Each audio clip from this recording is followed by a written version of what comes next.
रानी पद्मावती, जिन्हें पन्ना देवी या पद्मावती के नाम से भी जाना जाता है, भारतीय इतिहास की एक ऐसी वीर रानी थी जिनकी कहानी आज भी साहस, सम्मान और देशभक्ति की मिसाल मानी जाती है। उनका जीवन 13वीं शताब्दी के मेवाड़ के शासक राणा रतन सिंह से जुड़ा हुआ है।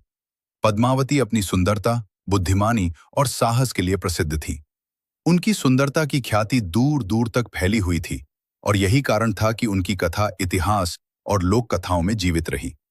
रानी पद्मावती का जन्म राजपूत परिवार में हुआ था।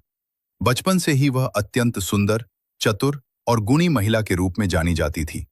उनके बाल, आंखें, त्वचा और हंसी का जादू हर किसी को आकर्षित करता था।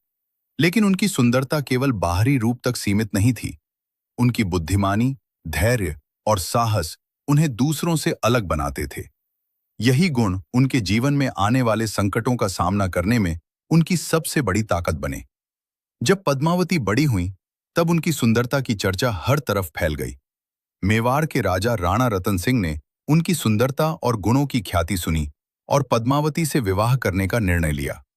दोनों के विवाह से मेवाड़ में खुशियां लौट आईं। रानी पद्मावती अपने पति के साथ राज्य के मामलों में भी रुचि लेती थीं और उन्होंने हमेशा राज्य और जनता के हित को सर्वोपरि रखा। लेकिन शांति बहुत लंबे समय तक नहीं टिक सकी। दिल्ली का सुल्तान अलाउद्दीन खिलजी, जो सत्ता और लालच के लिए प्रसिद्ध था, पद्मावती की सुंदरता के बारे में सुनकर उसे अपने पास लाने की इच्छा रखने लगा। उसने राणा रतन सिंह से रानी पद्मावती को मांगने का अनुरोध किया।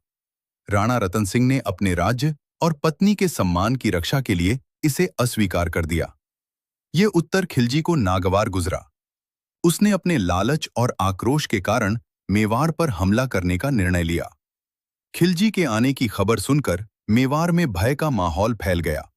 लेकिन रानी पद्मावती ने साहस और दूरदर्शिता का परिचय देते हुए राज्य और जनता को साहसिक बनाए रखा।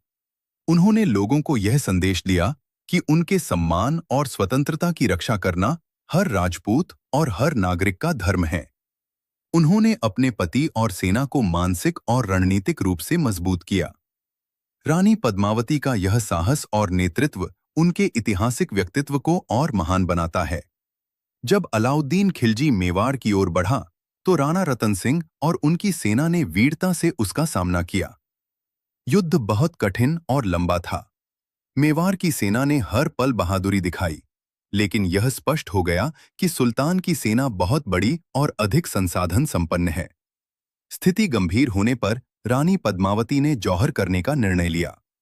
जौहर एक ऐसा साहसिक और कठिन कदम था जिसमें रानी और अन्य राजपूत महिलाएं अपने प्राणों की आहुति देती थीं ताकि उनका सम्मान और स्वतंत्रता दुश्मन के हाथों में न पड़े। रानी पद्मावती ने जौहर की तैयारी की और अपने प्राणों की आहुति देने के लिए राजकुमारियों और महिलाओं का मनोबल बढ़ाया। उन्होंने यह समझाया कि किसी भी परिस्थिति में उनका सम्मान और स्वाभिमान सबसे महत्वपूर्ण है। जौहर के दिन रानी पद्मावती और अन्य राजपूत महिलाएं अपने प्राणों की आहुति देने के लिए तैयार हो गईं। यह दृश्य अत्यंत भयंकर लेकिन साहसिक था। उन्होंने अपने प्राणों को अपने हाथों से ही समाप्त किया और दुश्मन के सामने अपनी मर्यादा और सम्मान बनाए रखा। रानी पद्मावती की वीरता, आत्मसम्मान और देशभक्ति की भावना आज भी लोगों के लिए प्रेरणा का स्रोत है। उनका जीवन यह सिखाता है कि जीवन में सुंदरता और वैभव से बढ़कर सम्मान, मर्यादा और साहस का महत्व है। मेवाड़ की धरती पर उनका नाम आज भी वीरता, आदर्श स्त्रीत्व और देशभक्ति का प्रतीक माना जाता है। रानी पद्मावती की कहानी न केवल इतिहास में दर्ज है, बल्कि लोक कथाओं, गीतों, साहित्य और फिल्मों में भी जीवित है। उनकी कहानी हमें यह संदेश देती है कि कठिन परिस्थितियों में भी धैर्य, साहस और आत्मसम्मान बनाए रखना सबसे बड़ी ताकत है। उनकी कहानी यह भी दर्शाती है कि महिलाएं केवल सुंदरता या सौंदर्य की वस्तु नहीं होतीं, बल्कि वे साहस, बुद्धिमानी और नेतृत्व की अद्भुत मिसाल भी बन सकती हैं। इतिहासकारों के अनुसार रानी पद्मावती का जौहर केवल व्यक्तिगत सम्मान का पद चिन्ह नहीं था, बल्कि यह पूरे राजपूत समाज की वीरता और मर्यादा का संदेश भी था। उनकी गाथा पीढ़ियों तक जीवित रही और आज भी बच्चों और युवाओं के लिए प्रेरणा का स्रोत है। उनकी कहानी हमें यह सिखाती है कि किसी भी संकट या कठिनाई में धैर्य, साहस और नैतिकता का मार्ग सबसे महत्वपूर्ण होता है।